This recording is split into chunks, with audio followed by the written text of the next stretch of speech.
Clutch Trucker is filmed before a live studio audience. Hey YouTube, Clutch Trucker here. I've done videos on the best trucker boots, including winter weather gear, including my goofy hat. Yes, I look goofy in it, but you know what? I stay warm. This freaking thing is warm. And you can even connect it at the bottom so it stays tight around your face. And anyway, I neglected one big thing, and so that's what this video is all about. Anti-gel. If you haven't ever heard of anti-gel, you may find out what it is. This winter as you're driving, if you're a new driver, you need to add that to your fuel. Boy, drivers, you really got to do it. And why am I doing this video? Because I forgot to do that when I was filling up in Ogallala on Sunday. It was 35 degrees and I was heading towards Utah. I forgot to add some anti-gel. And then I'm going across Wyoming Sunday night, and it was like 2 with a wind chill of freaking ridiculous. Something like probably 20 below, something like that. Anyway, as I'm trying to get towards Rock Springs, my fuel starts gelling up. I forgot to add the anti-gel. My truck does not like it. It is not happy if it's like below 15 degrees air temperature. And I usually try to make sure I always put in the anti-gel, and I use the Power Service in the white bottle, okay? I get the big one because I've got huge fuel tanks. I've got 2 150-gallon fuel tanks on this truck. So if I get the big bottle that says treats up to 250 gallons, put half in each tank, that usually does me pretty well on each fill up. And I had forgotten to do that, and I totally just kind of wasn't ready for it. Was trying to save the money also, because it's at the truck stops about $23 for the bottle of that. Usually I try to buy it at Walmart in bulk at home in Cheyenne, and I hadn't done that, hadn't been prepared for that either. So I paid the price. Now, if you don't know the symptoms of your fuel gelling up, I'll tell you. Okay, what'll happen is generally you'll start to notice a loss of power. And of course, I'm driving across Wyoming up and down giant hills. And I had about a 36,000 pound load on there. But my truck usually pulls really well. It's got, I've got the old Series 60 Detroit 12.7 set of 500 horse, and it screams. It does really well. But I was losing power, and I noticed I was having to just lay into the pedal all the way, and I wasn't even able to maintain speed. Yes, I'm driving into a headwind, but it wasn't that bad. And then I started getting the shuddering, kind of, that kind of feeling. And I was like, oh crap, I know what's going on. Yeah, forgot to add the anti-gel. So my fuel was gelling up. Generally what happens on this truck, I only have one fuel filter. Most of the newer trucks have more than that, like the DD15s. They have that 3-pack of fuel filters you have to buy as an upgrade when you're getting your oil change, which sucks because it's like 180 bucks. This one, I only have the one. It's that Davco Spon-off kind of filter. Now, if you're not familiar with that, that's the see-through one under your hood it's kind of got the dome, and you can see the filter inside, and so you can see the level when it starts to fill up. When it gets all the way up to the top, it's time to change that filter out, usually is what that's telling you. You can sometimes run, especially in warmer months, a little bit longer. But what happens is as that fills up, especially in the cold weather like this, well, the fuel inside that filter gets gelled up, and so now not enough fuel is being able to pass through the filter down through the middle to get to your engine. And so, funny thing, you lose power, you're chugging up the hills, and if you don't do anything about it quickly, it's going to shut you down. Now I know like the DD15s use a much larger of that Davco see-through filter. Mine, the Series 60, just uses the smaller one. And like I say, it's the only fuel filter I've got on this truck. So if that thing clogs up, I'm kind of in trouble. So once I realized what was going on, I decided, okay, I got to pull off. And I was coming up on Rock Springs, stopped at that Flying J, which I hate to stop at because that place is a cluster mug. And it was. I got stuck behind some guy on the fuel island, had to back out of there afterwards. He sat on that fuel island for 45 minutes. That's a whole other issue. Anyway, ran inside, got some of the Power Service brand 911. I know you've seen it in the truck stops, drivers. It's in the big red bottle. Well, you can get the little bottle or you can get the big bottle. I wanted the big bottle. And what the 911 does is if you're already gelling up, this is when you buy the red bottle. All right, so I poured it into both fuel tanks, and then I sat there at a high idle for about a half hour, trying to let it circulate through and to see if I could get further down the road. I was able to keep going. I didn't have full power though. Still, as I was going up hills, I was kind of chugging, but it allowed me to keep going. At that point, the fuel filter was too gelled up, and I knew I was going to have to replace it. But you know, you can't buy a fuel filter like that from a Flying J or from a Pilot. You have to go to like a TA or Petro or something. I tried stopping at the TA at Fort Bridger. That was a cluster mug, trucks everywhere. So I just chugged on further down the road. I figured, okay, I'm able to make it. So I thought, well, once I dropped down into Salt Lake City, the area where I was going the next day, I was going to Spanish Fork, where it's supposed to be a little warmer. That'll help, and then maybe I can wait until after I've delivered and buy a new filter.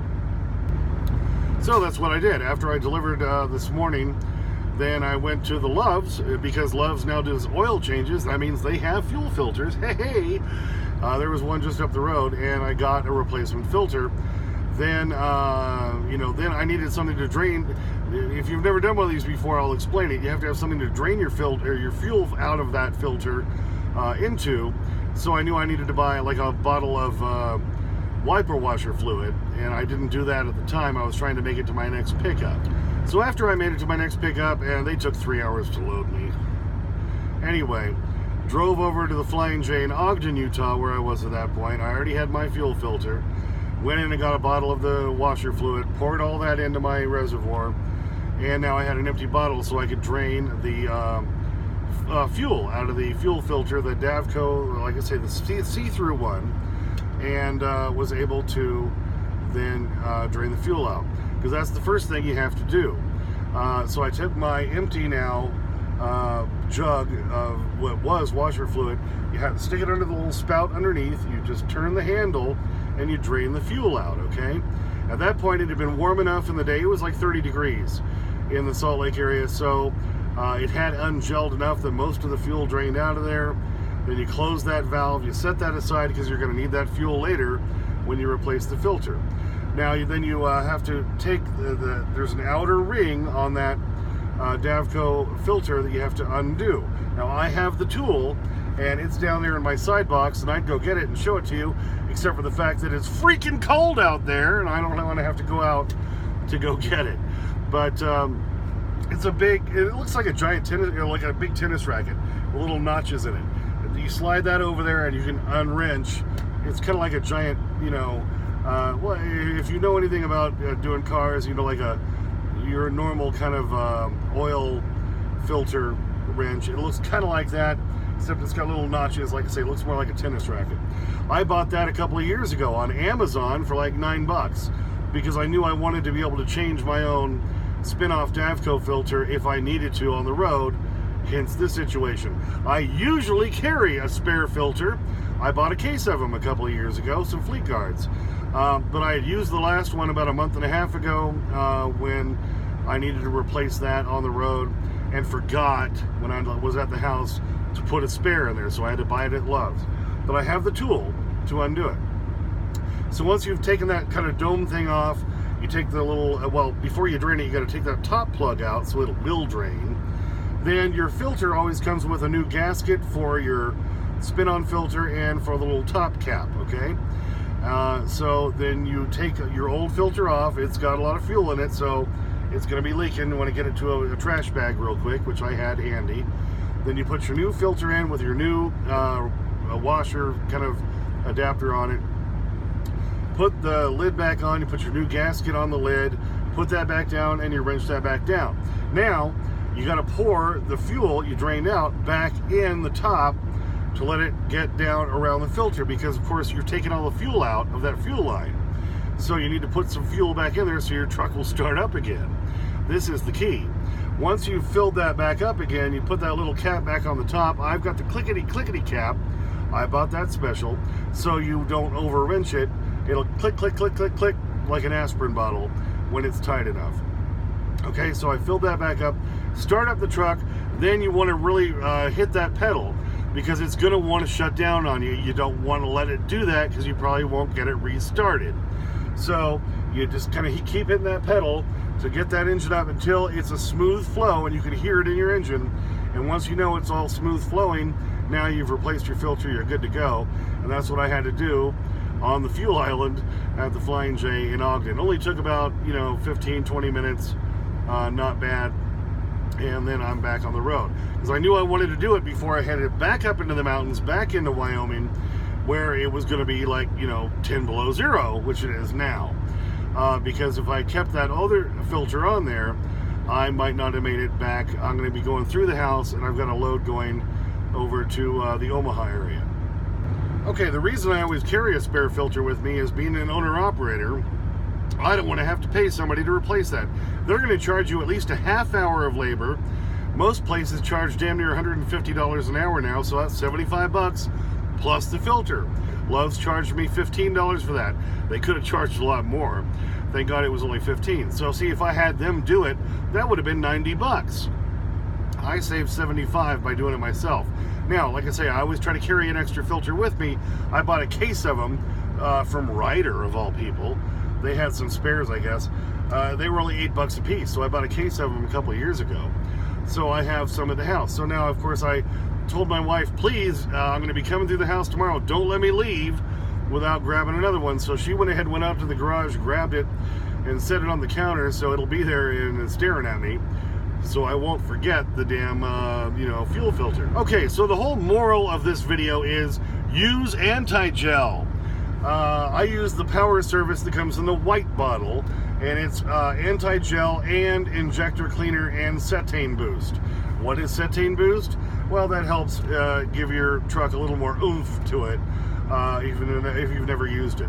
So use the anti-gel, and company drivers too. You need to make sure you use that anti-gel or you're going to be stuck on the side of the road. Yes, the company pays for all the crap, but then do you want to be sitting on the side of the road?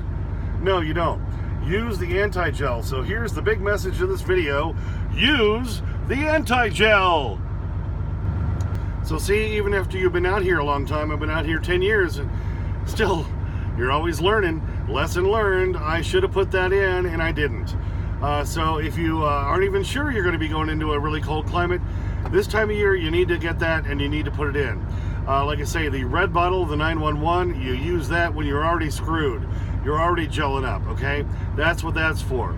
Normally, I put in the white bottle, the Power Service, anti-gel, and cetane boost, and I should have put it in when I filled in Ogallala, and I didn't, and I paid the price.